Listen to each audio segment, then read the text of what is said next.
One of the things I love about working for Clif Family is that we are guided by something that we call our 5 aspirations, and that is sustaining our brands, our business, our people, our planet, and our community. And all 5 of those aspirations have to be in balance, kind of like the cogs on a bicycle wheel.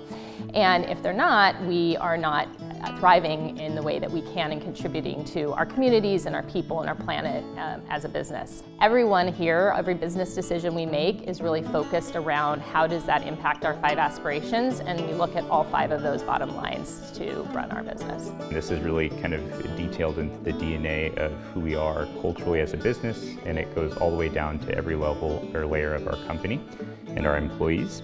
And there's a significant amount of responsibility that we take in understanding our role as purchasers, as consumers, and as a business to basically provide a product or an experience for our guests.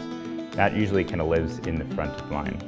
We also take another branding opportunity to really express high quality, low impact. That is something that is kind of whispered within our organization and certainly in our advertising or marketing opportunities as well. And it goes beyond just the bottom line. It goes beyond sales and revenue plans. It's much more about who we are and what we stand for and what's important to the community, what's important to the planet. And I find that it almost changes who I am as a person.